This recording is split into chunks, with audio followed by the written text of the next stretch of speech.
صحیح. تو اس کا مطلب محمود صاحب جو کلائمیٹ چینج کا ہم ایک کور لیتے ہیں جو ہمارے تھنک ٹینک سے بتاتے ہیں کہ یہ بڑا ہمیں افیکٹ کر رہا ہے, 2022 کا سیلاب, پھر ابھی اس سال جو کچھ ہوا وہ ظاہر ہے 2022 کے مقابلے میں تو بہت چھوٹے اسکیل پر نقصان ہوا ہے.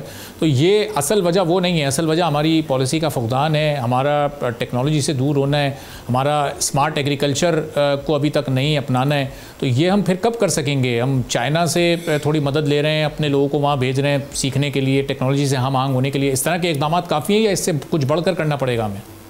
دیکھیں, چائنا تو ہم لوگ بھیج رہے ہیں 5 سال سے, ہزاروں لوگ ہیں جو ہم نے چائنا بھیجے ہوئے. مجھے بتائیں اگر آپ چائنا بھیج دیں 747 کوئی بندہ سیکھنے جائے اور ہمارے پاس 747 ہے ہی نہیں, تو بتائیں کیا آگے کرے گا؟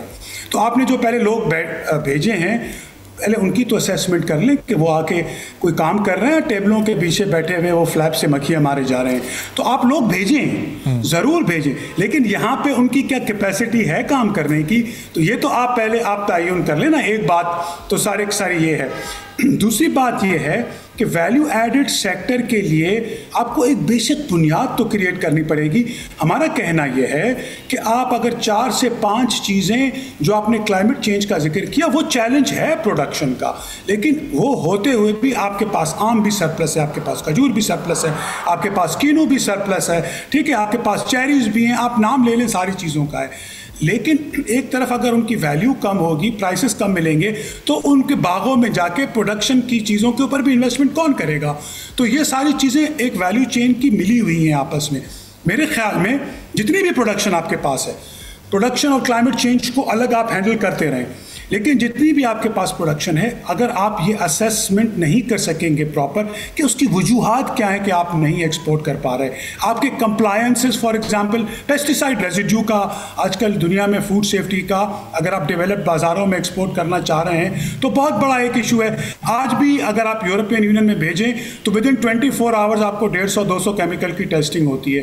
ہمارے پاس آج بھی کوئی اس طرح کی فیسلٹی موجود نہیں ہے کہ جہاں پہ آپ وہ MRL ٹیسٹ کرا کے اور پھر کر سکیں. تو یہ ایک مثال ہے. اس طرح کی چیزیں بہت ساری ہیں. آپ کو میں بتا دوں کولڈ سٹور کا, اس ملک میں نے آپ کو بتایا 13 ملین ٹن فروٹس اور ویجیٹیبل ہوتے ہیں. ایشین ڈیولپمنٹ بینک کی اسٹڈی 2019 کے حساب سے آپ کے پاس صرف 9 لاکھ ٹن رکھنے کی جگہ ہے کولڈ سٹور میں. دنیا کولڈ سٹور سے آگے چلی گئی, کنٹرول ایٹماسفیئر کی طرف چلی گئی. آپ کے کسٹمز کے رجیم بڑے سخت ہیں, آپ لینڈ روٹس سے آپ اتنی پراپر انٹیگریشن آج تک نہیں کر سکے ہیں. تو یہ ساری بیسک چیزیں ہیں, اگر ان کو درست کر لیں تو یورپین ممالک چھوڑ دیں.